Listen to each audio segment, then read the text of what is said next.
Hey, what's up, everybody? Welcome to the Ant-Man channel. It is February the 19th. It is Friday, by the way. Woo! 2016, I am your host, Ant-Man. Yeah, guys, I have an article in front of me. It was published about 17 hours ago from WND.com. It is by Douglas Ernst. Election 2016. Woo! We're getting close, aren't we? Don't get sweaty palms. It's a just. I would say I would take it a day at a time. Looking at the kind of the progression of this, if you will. Pope rebuffed after attack on Trump. Immigration stance. GOP frontrunner. Mexico should be ashamed for using pontiff as a pawn. All right, let's see what this is all about. I'm going to use the this icon here as the thumbnail. It is Pope Francis, and Pope Francis's criticism of Donald Trump on Thursday prompted a stinging response by conservative pundits and brought Republican rivals to the billionaire presidential candidate's defense. The head of the Roman Catholic Church gave in to I just want to put this out on the record for atheists or unreligious people who usually associate this guy with Christianity. We have nothing to do with this guy. He doesn't speak on our behalf. He doesn't know the Bible, or he's showing you that he doesn't. I mean, the way that he acts as if there is. You know what I mean? I don't know what God he serves, honestly, but it's not the one that I do, and I honestly don't think that this guy is who he says he is.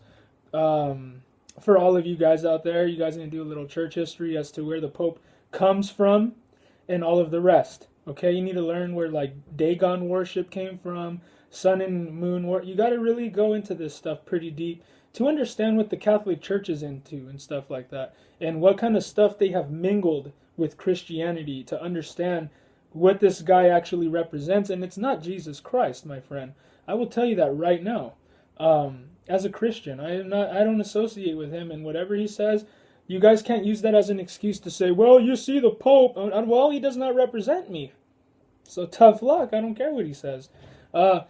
Just wanted to stop and say that real quick. So the head of the Roman Catholic Church gave in to temptation and got political at the conclusion of a trip to Mexico. Francis responded to a reporter's question about Trump's immigration policy being in conflict with the gospel by saying, a person who thinks only about building walls wherever they may be and not building bridges is not Christian. This is not in the gospel. So let's see. The Pope's immigration jab came shortly after he prayed along the southern border for those who died trying to enter the U.S. illegally. Trump, a Presbyterian, called the comment disgraceful and said the Pope apparently is not aware of crime linked with immigration or illegal immigration. If and when the Vatican is attacked by ISIS, I can promise you that the Pope would have only wished and prayed that Donald Trump would have been president because this would not have happened, the billionaire told Fox News. The following is the full text of Donald Trump's statement responding to Pope Francis's suggestion Thursday that the real estate mogul isn't Christian. If and when the Vatican is attacked by ISIS, which as everyone knows is ISIS's ultimate trophy, I can promise you that the Pope would have only wished and prayed that Donald Trump would have been president because this would not have happened. ISIS would have been eradicated, unlike what is happening now with our all-talk, no-action politicians. The Mexican government and its leadership have made many disparaging remarks about me to the Pope because they want to continue to rip off the United States, both on trade and at the border, and they understand I am totally wise to them. The Pope only heard one side of the story. He didn't see the crime, the drug trafficking, and the negative economic impact the current policies have on the United States. He doesn't see how Mexican leadership is outsmarting President Obama and our leadership in every aspect of negotiation. For a religious leader to question a person's faith is disgraceful. I am proud to be a Christian, and as president, I will not allow Christianity to be consistently attacked and weakened, unlike what is happening now with our current president. No leader, especially a religious leader, should have the right to question another man's religion or faith. They are using the Pope as a pawn, and they should be ashamed of themselves for doing so, especially when so many lives are involved and when illegal immigration is so rampant. Donald J. Trump. Like him or not, you guys, or if you guys are throwing your hat in, I know I'm not, and I don't have anything against Trump. I think that there's a better man for the job. Ben Carson, my friend. I mean, I talk about this all day. Dr. Ben Carson for president, please. If you're in your right mind, This is who you're voting for. So, but what he's saying it's so true though. What he's saying has a lot. It makes a lot of sense, and it's true. And I'm on his side. And the Pope, he's tripping big time. So, Florida Senator Marco Rubio, a Catholic, responded to the Trump news with caution, saying he didn't want to respond directly without seeing the pontiff's full quote.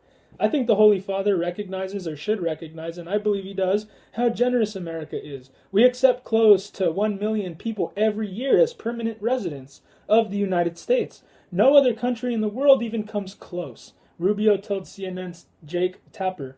There's a balance here between compassionate but also being responsible, especially in a world where radical jihadists are seeking to use the immigration laws of countries to infiltrate killers and fighters into foreign countries.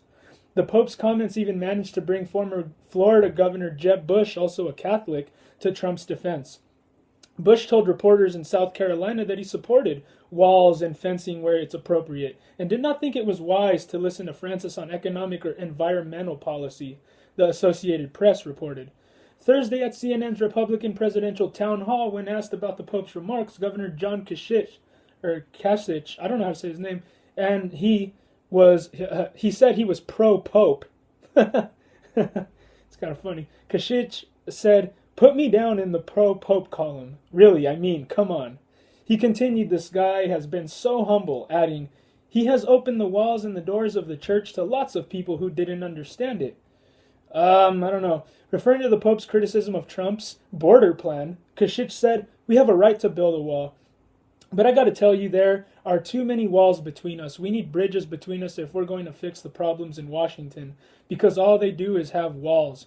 Texas Senator Ted Cruz opted not to get in the middle of any altercation between Francis and Trump. That's between Donald and the Pope, Cruz told reporters. Dr. Ben Carson, has often talked up the effectiveness of multi-layered fencing.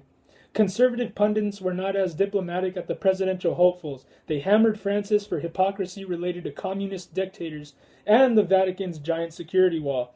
Funny, he never did that while visiting Cuba to pay tribute to those who died attempting to escape that communist hellhole. Author Ben Shapiro wrote for Breitbart News. The Pope instead reserved his spite for a nation with one of the most generous immigration policies on the planet.